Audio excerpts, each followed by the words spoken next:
Desafiando las bases de la legitimidad del Estado, un análisis crítico de justificaciones científicas y éticas. Hans Hermann Hoppe es un filósofo y economista alemán que ha sostenido una perspectiva anarcocapitalista, en la que argumenta en contra de la intervención estatal en la economía y la sociedad. Su posición se basa en la creencia de que cualquier forma de Estado, independientemente de su estructura o constitución, es económicamente ineficiente y éticamente cuestionable. Es importante destacar que las opiniones de Hoppe representan una perspectiva particular y controvertida en el espectro político y económico. Su argumento central se basa en la idea de que la propiedad privada y la libertad individual son fundamentales, y que la intervención estatal, a través de la coerción y la imposición de impuestos, viola estos principios. Sin embargo, es crucial tener en cuenta que la cuestión de si la intervención estatal puede ser justificada científicamente o no es un tema ampliamente debatido en la teoría política y económica. Diferentes corrientes de pensamiento, como el liberalismo clásico, el socialismo, el conservadurismo y otros, ofrecen argumentos variados sobre el papel y la justificación de la intervención estatal en la sociedad. La cita que menciona sostiene una perspectiva anarcocapitalista, expresada por Hans Hermann Hoppe, que argumenta que, según su teoría social elemental, ningún Estado tiene una justificación económica o ética válida. Desde esta perspectiva, se afirma que todos los Estados, sin importar su forma de gobierno o estructura constitucional, son económicamente ineficientes y éticamente cuestionables. Esta visión se basa en la creencia de que la intervención estatal, a través de la coerción y la imposición de impuestos, viola principios fundamentales de propiedad privada y libertad individual. Desde esta perspectiva, se considera que cualquier forma de Estado implica una violación de los derechos individuales y socava la eficiencia económica al interferir en el funcionamiento del mercado y la propiedad privada. Es importante destacar que esta opinión representa una perspectiva particular y controvertida en el ámbito de la teoría política y económica. Las opiniones sobre la justificación de la intervención estatal varían ampliamente, y diferentes corrientes de pensamiento, como el liberalismo, el socialismo, el conservadurismo y otros, ofrecen argumentos diversos sobre el papel y la ética del Estado en la sociedad. Miguel Anso Bastos Boubeta es un profesor universitario, economista, politólogo y conferencista, nacido el 12 de agosto de 1967 en Vigo. Es conocido por su firme defensa de las tesis del liberalismo económico, particularmente vinculado a la Escuela Austríaca de Economía. Bastos Boubeta es considerado por muchos como uno de los principales defensores del anarcocapitalismo y del paleolibertarianismo en el ámbito hispanohablante. Estas corrientes de pensamiento promueven la limitación del Estado y la promoción de la libertad individual, abogando por una mínima intervención gubernamental en la economía y otros aspectos de la sociedad. Sus ideas a menudo se alinean con la filosofía del liberalismo clásico y el libertarianismo, y su trabajo se centra en la promoción de la propiedad privada, los derechos individuales y la libre competencia en el mercado.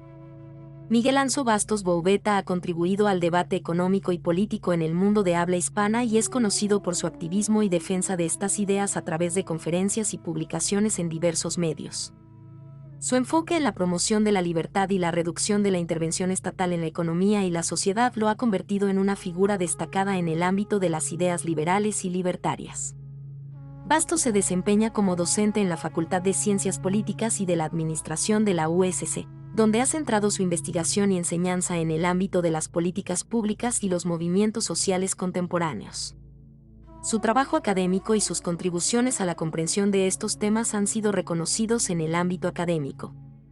Además de su trabajo en la USC, Miguel Anso Bastos Boubeta ha realizado estancias como profesor visitante en la Universidad Francisco Marroquín en Guatemala. Su labor como conferencista y su defensa de las tesis del liberalismo económico y la escuela austríaca le han otorgado una destacada posición como defensor de estas corrientes de pensamiento en el mundo hispanohablante. Bastos es conocido por su activismo intelectual y su compromiso con la promoción de ideas relacionadas con la libertad individual, la propiedad privada y la limitación del Estado en la economía y la sociedad. Su trabajo y participación en el debate público han influido en la discusión de estos temas en la academia y más allá. El pensamiento de Miguel Anso Bastos Boubeta ha experimentado una evolución notable a lo largo de su vida y carrera. En sus primeros años, fue militante del Bloque Nacionalista Galego, BNG, y se identificó con ideas de galleguismo y secesionismo gallego. Durante su etapa universitaria, se declaró abiertamente socialista, lo que lo llevó a entrar en contacto con autores de la Escuela Austriaca de Economía, como Ludwig von Mises, a través de profesores con inclinaciones marxistas. Esta exposición al pensamiento económico austriaco lo condujo al debate sobre el cálculo económico. Sin embargo, a medida que avanzaba en su formación, Bastos se convirtió en discípulo del destacado economista Jesús Huerta de Soto. Este cambio marcó un giro significativo en su pensamiento, ya que adoptó y se convirtió en un defensor del anarcocapitalismo en el ámbito español. Sus principales influencias en teoría económica provienen de los economistas austríacos Friedrich von Hayek y Ludwig von Mises. Bastos también se alineó con posturas políticas libertarias promovidas por pensadores como Murray N. Rothbard, Hans Hermann Hoppe y Jesús Huerta de Soto. A través de sus conferencias y exposiciones en el Instituto Juan de Mariana de España y en la Universidad Francisco Marroquín de Guatemala, Miguel Anso Bastos Boubeta ha ganado reconocimiento en el ámbito académico y mediático. Sus charlas versan sobre estudios políticos comparados, donde explora y compara las ideas del pensamiento austríaco libertario con otras corrientes de pensamiento económico y político. Su evolución ideológica y su compromiso con la difusión de estas ideas lo han convertido en un referente en la promoción del liberalismo económico y la escuela austriaca en el mundo hispanohablante. Aborda la tendencia de los estudios de políticas públicas a asumir la intervención estatal como un enfoque dado y científico. Esta tendencia se debe en parte a la demanda de análisis político derivada del crecimiento del Estado y al desarrollo de técnicas sofisticadas de análisis. Los políticos buscan análisis y argumentos tanto antes como después de tomar decisiones de política, ya sea para mejorar su calidad o para justificar y legitimar públicamente las decisiones previas. La falta de cuestionamiento sobre la legitimidad de la intervención política y la defensa de nuevas intervenciones pueden explicarse en parte por la relación entre los analistas de políticas y la clase gobernante, así como por la percepción de que los planificadores sociales tienen la capacidad de diseñar procesos sociales de manera tecnocrática y racional. La intervención gubernamental en la vida económica y social es una parte integral de la existencia del Estado. Desde sus inicios, el Estado no se limitó a mantener el orden y la justicia, sino que también se involucró en regular la vida de sus ciudadanos, especialmente en asuntos económicos y comerciales. El Estado tiene un interés particular en intervenir en la vida económica porque esta área proporciona los recursos necesarios para su sostenimiento y control. Además, el control sobre la economía es una fuente significativa de poder social. La intervención gubernamental ha existido desde que se formaron los gobiernos. Esto incluye la imposición de impuestos, la manipulación de la moneda y el crédito, la regulación del comercio y los precios, así como la búsqueda de justificaciones para estas acciones. Se destaca que el Estado es en realidad un conjunto de personas organizadas y jerarquizadas que operan sobre un territorio y tienen el monopolio del uso de la fuerza. Por lo tanto, cuando se menciona la intervención estatal, se hace referencia a las decisiones tomadas por las personas en el poder. Aunque se reconoce que no todos los gobiernos han intervenido con la misma intensidad en la historia, se señala que en el siglo XX se ha experimentado un alto grado de desregulación en la vida económica, tanto en repúblicas socialistas como en democracias modernas. Se argumenta que a lo largo de la historia, incluyendo los tiempos de gobernanza de príncipes y líderes, las medidas intervencionistas por parte de los gobernantes no eran significativamente diferentes de las que se aplican en la actualidad. La principal diferencia radica en cómo se justifican estas medidas. En el pasado, estas medidas solían justificarse en base al sostenimiento y engrandecimiento del reino o por razones de Estado que a menudo no se explicaban abiertamente. La justificación no se basaba en un razonamiento científico o técnico, sino en la tradición o la voluntad popular. En la actualidad, los gobernantes también actúan con motivaciones e intereses similares a los de sus predecesores, pero su alcance de intervención es mucho mayor en términos de la variedad de áreas que están bajo su jurisdicción y su capacidad para influir en ellas. Además, su legitimidad ya no se basa en la tradición o la voluntad popular, sino en su capacidad para gestionar técnicamente los asuntos públicos de manera efectiva. Esta legitimación técnica de la acción política ha llevado a que las antiguas justificaciones tradicionales o morales de la actividad estatal ya no sean relevantes. En su lugar, se requiere el desarrollo de justificaciones teóricas que se adapten a las nuevas formas de legitimidad. Menciona que la ciencia económica actual, particularmente en los paradigmas keynesianos y neoclásicos, busca legitimarse y proporcionar una base teórica para la intervención gubernamental en la economía. Esto implica que las decisiones políticas se basan en análisis económicos y técnicos más que en consideraciones tradicionales o morales. Señala que la economía, en particular en los paradigmas keynesianos y neoclásicos, ha adoptado métodos que imitan a las ciencias naturales, especialmente a la física. Los economistas buscan optimizar los recursos y encontrar soluciones óptimas, a menudo describiendo estas soluciones como equilibrio. Sin embargo, se hace una distinción crítica al recordar que la economía se ocupa de la acción humana, mientras que la física trata con objetos sin voluntad. Menciona también que la economía, al aliarse con el gobierno, se convierte en una herramienta poderosa para el gobierno tecnocrático. Los economistas oficiales keynesianos y neoclásicos pueden ganar reconocimiento como expertos y ocupar puestos influyentes en el gobierno. A cambio, proporcionan una legitimación científica para la intervención estatal en la economía, lo que permite a los actores estatales aumentar su poder y capacidad de influencia. Hace hincapié en la creciente necesidad de justificar el ejercicio del poder político a través de conocimientos científicos. Esta necesidad se relaciona con el surgimiento de un poder tecnoburocrático que requiere un mayor nivel de conocimiento y expertise para ocupar cargos públicos. Los economistas desempeñan un papel crucial al proporcionar justificaciones científicas para la intervención estatal en la economía, lo que a su vez amplía el poder y la influencia del Estado. Esta relación entre la ciencia económica y la política refleja la evolución de la justificación de la intervención pública en la sociedad moderna. Teoría de los bienes públicos. Según esta teoría, algunos bienes públicos tienen dos características distintivas. Su consumo es conjunto, un individuo que los consume no excluye a otros de su consumo, y no pueden ser excluidos, es difícil o imposible evitar que las personas los consuman. Ejemplos incluyen la defensa nacional, el alumbrado público y los faros. Los defensores de la intervención argumentan que estos bienes no se producirían eficientemente o en absoluto en un mercado libre, ya que nadie estaría dispuesto a pagar por ellos si pueden obtenerlos gratuitamente una vez que se produzcan. Por lo tanto, argumentan que se necesita la intervención estatal a través de impuestos o prestaciones forzosas para producir estos bienes. Teoría de los fallos del mercado. Los defensores de la intervención también señalan una serie de fallos del mercado que desvían el mercado ideal y eficiente. Algunos de estos fallos incluyen asimetrías de información. Argumentan que la información en el mercado debe ser perfecta, pero en la realidad, los actores pueden tener información desigual. Para evitar abusos por parte de los actores más informados o expertos, proponen regulaciones estatales, como estándares de calidad, licencias de apertura y controles de precios, para igualar la información de todos los participantes en el mercado. Externalidades. Se refieren a costos o beneficios que las actividades del mercado generan pero que no se reflejan en el precio. Los defensores de la intervención argumentan que los causantes de costos externos, como la contaminación o el ruido, deben ser responsables de compensar estos costos, ya sea a los consumidores directos o a la sociedad en su conjunto. Abogan por la intervención estatal para garantizar la reparación de estos costos, aunque no suelen proponer que los productores de externalidades positivas, como mejoras estéticas, puedan cargar precios a sus beneficiarios. Desigualdad y falta de equidad. Se argumenta que los mercados conducen a la desigualdad económica, ya que los participantes tienen diferentes niveles de poder de negociación y organización. Esta desigualdad se considera injusta desde una perspectiva moral. En respuesta, se reclama la intervención del Estado para corregir esta desigualdad y promover la equidad económica.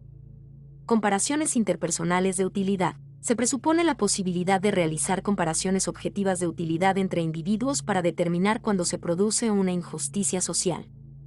Esto se utiliza como base para justificar políticas públicas como impuestos progresivos sobre la renta, restricciones al comercio internacional, financiación pública de la salud y la educación, y ayudas públicas a grupos percibidos como marginados. Protección del débil. Se argumenta que el Estado debe intervenir para proteger a los individuos más débiles o a los pequeños frente a los grandes y poderosos en el mercado. Esto incluye medidas como regulaciones comerciales y políticas de defensa de la competencia. Crítica de la escuela austriaca. Se menciona que la escuela austriaca de economía cuestiona la validez de estos argumentos, negando la fundamentación económica de los mismos y señalando las consecuencias de la intervención estatal en lugar de tomar una posición sobre el grado de intervención necesario. La escuela austriaca aboga por la neutralidad axiológica y deja que los individuos tomen decisiones políticas basadas en sus propios valores morales. El fragmento que proporcionaste se centra en cuestionar los argumentos que justifican la intervención estatal en la economía, especialmente aquellos que pretenden salvar al mercado de sí mismo. Aquí se resumen los puntos clave de esta crítica. Tragedia de los comunes. Se menciona la tragedia de los comunes, que se refiere a la sobreexplotación de bienes públicos. Se argumenta que este fenómeno es estudiado y atribuido a la falta de propiedad privada y no justifica necesariamente la intervención estatal. Ejércitos modernos y la existencia del Estado. Se cuestiona la necesidad de ejércitos modernos como consecuencia directa de la existencia del Estado. La existencia de estados crea la posibilidad de agresión por parte de otros estados, lo que a su vez justifica la defensa militar. Esto se critica como un argumento cínico, ya que el Estado es el causante de la amenaza que luego debe defender. Bienes públicos. Se critica la noción de bienes públicos y se argumenta que no todos los bienes que comparten características de bienes públicos deben ser financiados coactivamente por el Estado. Además, se plantea que no todos los ciudadanos disfrutan por igual de los bienes públicos, lo que cuestiona su verdadera naturaleza de bienes idénticos para todos. Fallos de mercado y monopolios. Se cuestiona la noción de que los fallos de mercado siempre justifican la intervención estatal para evitar monopolios y abusos de poder. Se argumenta que la competencia y las instituciones privadas pueden abordar estos problemas sin necesidad de coerción estatal. Origen antiguo de la idea de abusos en el mercado. Se señala que la idea de abusos en el mercado y la necesidad de intervención gubernamental no es nueva y ha existido durante mucho tiempo en la historia de la actividad mercantil. Crítica a la idea de monopolio. Se cuestiona la noción convencional de monopolio, que se refiere a la explotación de los consumidores por parte de empresas poderosas que imponen precios de monopolio. Los autores argumentan que es prácticamente imposible que un monopolio se desarrolle de esta manera en un mercado libre y competitivo. Concepto de monopolio austriaco. Se introduce el concepto de monopolio según la Escuela Austriaca de Economía, que se refiere a las barreras legales de entrada en un sector económico como el verdadero factor que crea monopolios. Los austríacos argumentan que la intervención estatal, a través de regulaciones y restricciones, a menudo es la causa de estos monopolios. Propiedad y derechos de los productores. Se argumenta que, en un mercado libre, los productores tienen el derecho de fijar los precios de sus productos de acuerdo con sus propios intereses y que no hay una norma que los obligue a beneficiar al consumidor. Esto es parte de sus derechos de propiedad y no debería ser limitado en nombre de un supuesto interés público o general. Monopolios por elección del consumidor. Se argumenta que en ciertos casos, como el ejemplo de Microsoft, los monopolios pueden ser el resultado de la elección del consumidor. Las empresas pueden operar con externalidades de red, lo que significa que cuantos más usuarios utilicen sus productos o servicios, más beneficioso es para todos. En tales casos, la existencia de una única empresa que garantice la compatibilidad a nivel mundial puede beneficiar a los consumidores al abaratar los precios y facilitar la producción a gran escala. Intervención gubernamental en casos de monopolio. Se señala que la intervención gubernamental para corregir monopolios puede no ser necesaria en situaciones donde los monopolios son el resultado de la elección del consumidor y satisfacen sus necesidades de manera eficaz. Se menciona que, en algunos casos, la intervención estatal puede ser la causa de la existencia de monopolios abusivos. Teoría económica y desplazamiento de capitales. Se argumenta que en un mercado libre, si una empresa obtiene beneficios excesivamente altos, atraerá la inversión de otras industrias y competidores, lo que romperá el monopolio u oligopolio. La intervención estatal, como la restricción de acceso a un sector o la concesión de licencias, puede impedir este movimiento de capitales. Crítica a la definición del ámbito del monopolio. Se critica que la teoría neoclásica no define claramente el ámbito geográfico de un monopolio y argumenta que las verdaderas unidades de análisis económico deben ser las ciudades y sus áreas de influencia, en lugar de los estados-nación. Señala que, en los paradigmas económicos dominantes, se emplean conceptos valorativos como justicia social, equidad en la distribución de la renta, crecimiento económico, desarrollo, entre otros. Estos conceptos se utilizan para justificar la intervención estatal en la vida social y económica. Argumenta que la intervención estatal se justifica en función de la ética social, es decir, en la creencia de que es injusto que algunas personas sean más ricas que otras o que algunas regiones sean más prósperas que otras debido al funcionamiento del mercado. Cuestiona la legitimidad de la noción de justicia social como fundamento para políticas públicas.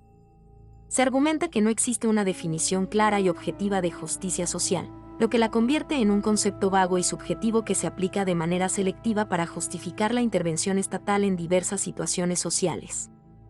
Menciona que los economistas de la escuela austriaca elaboraron argumentos éticos y morales para deslegitimar las bases morales de los defensores de la intervención estatal.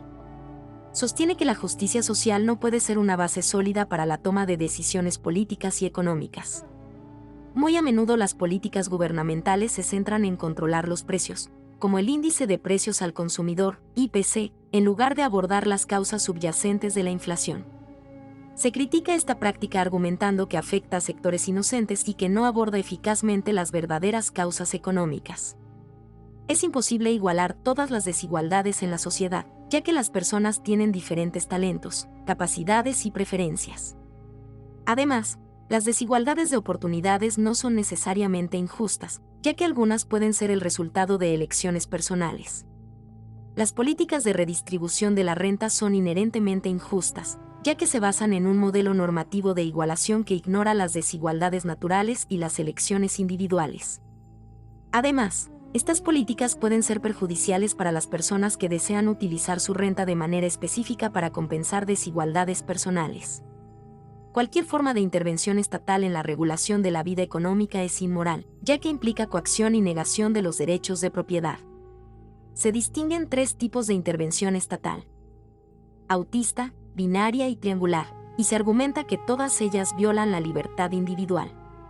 Se hace una crítica a los objetivos de la política económica, como el crecimiento del PIB o el desarrollo económico, que a menudo se presentan como racionales pero que en realidad son juicios de valor del gobernante.